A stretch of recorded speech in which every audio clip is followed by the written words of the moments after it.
Welcome to this complete deep dive on self-supervised learning, a groundbreaking approach in machine learning that allows models to learn from unlabeled data. If supervised learning is about learning from labeled examples, self-supervised learning is about learning from the structure within the data itself. Let's start with the big idea. Self-supervised learning, SSL, trains models to predict parts of the data from other parts without needing human-provided labels.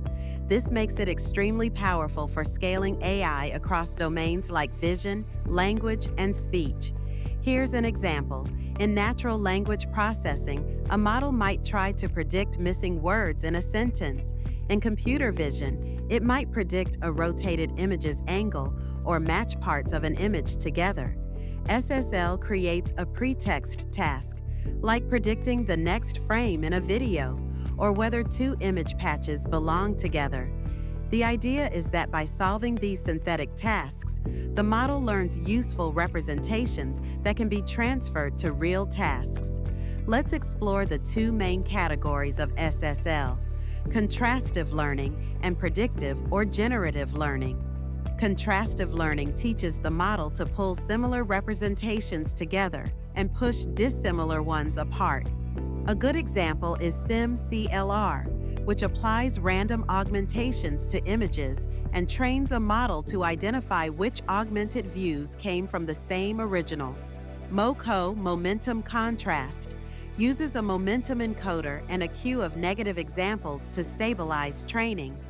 These models produce strong visual representations with no labels. BYOL, bootstrap your own latent, and SimCLR take it a step further. They don't even require negative samples.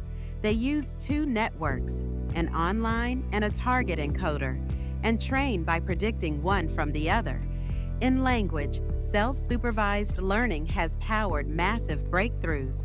BERT uses masked language modeling, hide words and predict them. GPT uses auto-regressive modeling, predict the next token. T5 reframes all NLP tasks as a text-to-text problem. Speech models like Wave2VC2 learn by masking parts of audio and predicting the missing signals. Why is this useful? Because labeled data is expensive, but raw data is everywhere. With SSL, we can pre-train models on huge unlabeled datasets and fine-tune them on small labeled datasets. Let's talk about vision transformers and SSL. Models like DINO and MoCo, masked autoencoders, adapt BERT-style masking to images. May randomly masks image patches and trains the model to reconstruct the missing parts. DINO creates self-distillation objectives, learning representations that cluster semantically even without labels. In practical terms, self-supervised models perform better in low-label regimes, enable zero-shot or few-shot transfer, and reduce reliance on costly human annotation. Use cases include medical imaging, where labels are rare, scientific data, like satellite or molecular imaging, industrial robotics, where annotation is hard, education, content recommendations, and beyond.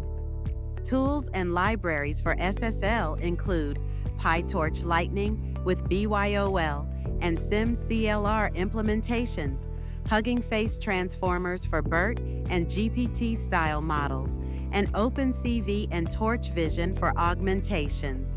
Here's a SimCLR-like example in PyTorch. Augmented 1 equals transform image. Augmented 2 equals transform image. Repi1 equals model augmented 1. Repi2 equals model augmented. Loss equals contrastive loss. Repi1, Repi2. Now let's recap. Self-supervised learning extracts patterns from unlabeled data.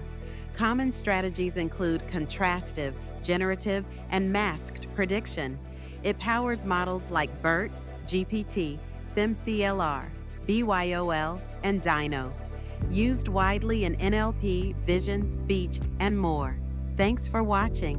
If you'd like to explore specific SSL techniques like MAE, BYOL, or apply it to your own data, let us know in the comments and don't forget to subscribe.